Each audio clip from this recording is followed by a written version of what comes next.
नमस्कार, मी पद्मावती। आज मी तुम्हाला उपासाचे साबुदाण्याचे वडे दाखवित आहे। तर त्याचं साहित्य बघूया। इथे मी 1.5 वाटी साबुदाणे स्वच्छ पाण्यात धुवून त्यात अर्धा वाटी पाणी घालून 3 तास भिजत ठेवले होते। एक मोठा बटाटा उकडून घेतला आहे। 8 हिरव्या मिरच्या घेतल्या आहेत। 1 इंच आल्याचा तुकडा घेतला आहे। अर्धा चमचा मीठ घेतला आहे।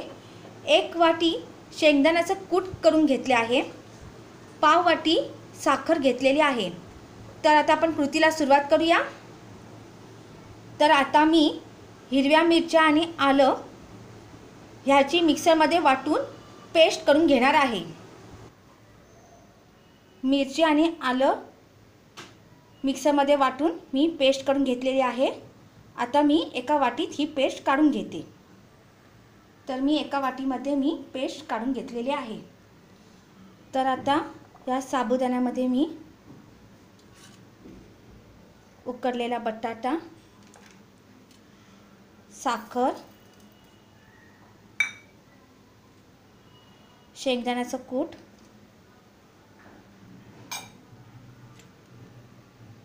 आलं मिरची याची मिक्सरमध्ये वाटून घेतलेली पेस्ट आणि मीठ, आता हे मिश्रण मी व्यवस्थित एकजीव करून आपण घ्यायचे आहे। तर मी मिश्रण एकजीव करून छान मळून घेतलेले आहे। आता मी ह्याचे गोळे करून घेते।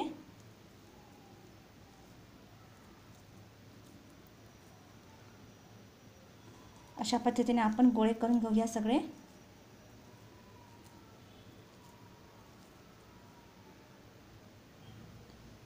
तर मी इथे एक पोलपाट घेतलेला आहे। त्याच्यावर स्वच्छ धुवून घेतलेली एक प्लास्टिकची पिशवी घेतलेली आहे। आता या प्लास्टिकच्या पिशवीला असं तेल लावून घेते आणि हा गोळा असा थापून घेते। दुसरा आपण हे ह्याच्याने थापायचं असं। तर थापून झालेलं आहे। तर मी इथे गॅसवर कढईमध्ये तेल गरम करत ठेवलं होतं। ते तेल गरम झालेलं आहे। आता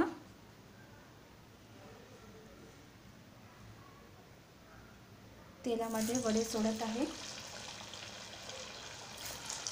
आणि आता हे वडे आपण साबुदाण्याचे वडे आपण छान तेलामध्ये तळून घेऊया। तर आपले वडे तेलामध्ये छान फ्राय झालेले आहेत। आता मी कढईतून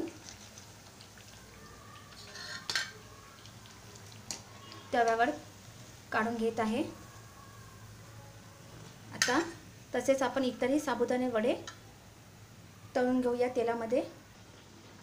तर अशा पद्धतीने कोकणामध्ये साबुदाण्याचे वडे करतात। तुम्हाला माझा व्हिडिओ आवडला असेल तर लाईक करा। धन्यवाद।